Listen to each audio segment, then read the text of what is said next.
else. I think we're all disappointed to see him leave.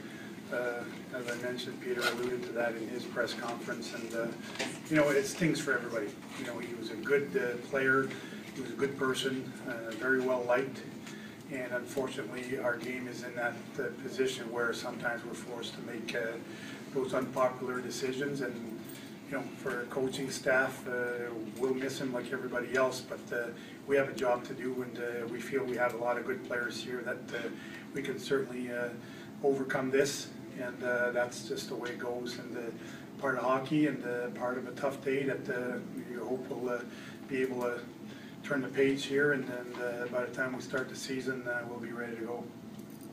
How crucial will the experience that the young D's got in last year's playoffs apply to what they're able to do with this team this season, which is now ratcheted up? Well, it's certainly going to help. I think, Mick, there's no doubt that the experience that those young guys got was valuable. But at the same time, we got to remember that we've got Seidenberg, McQuaid back in our lineup, which is two more veterans. That certainly helps that youth maybe not be so young. So those are things, but the guys that did get that experience, you're talking about Bartkowski, you're talking about Krug, Dougie Hamilton, I think those things will certainly pay off for us. You like consistency, Coach. At this point with Johnny going, who do you think you can see playing with sides? I think that we'll kind of experience with that. I mean, we might try something, and hopefully it works. If it doesn't, we'll find something else. But at the end of the day, Joe, I think we've got enough good Ds that we can move around and have a solid six-man D every night. So that's where we're at right now. We have a Seidenberg that can play left or right and has done that his whole career. So, I think we're going to be in decent shape here. Are you looking at developing another guy that can possibly do that? Last season, at the end of last season, Peter hinted that Dougie might be a guy that can develop that way because of his hands and vision. You talk about playing on his offside? To eventually get there.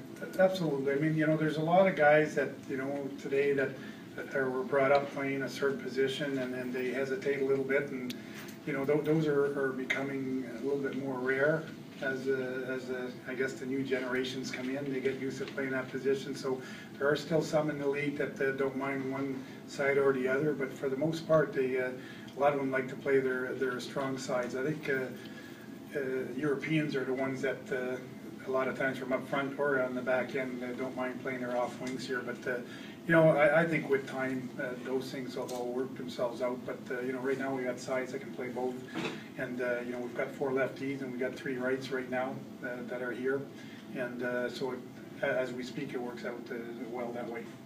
Claude, how do you handle, as a coach, obviously a very tight group in there, this close to the season, kind of like you said, turning the page and getting them ready? Well, I think, as I mentioned earlier, it stings for everybody. It's stung for me too, and the coaching staff, and even we were quiet, and that doesn't mean we don't support. We obviously support our organization and understand why they had to make some of those tough decisions, but it doesn't mean that the sting isn't there. And I addressed the team before the game, and explained to them that we still have a good group here, and that those things happen, and everything else. And I just kind of wanted to make sure that we were ready to play tonight. And it's always a good thing in a way that we don't start the regular season till Wednesday. It's going to give us a little bit of time to process that, like anything else, and we'll be ready to move forward here by the time the puck drops on Wednesday night.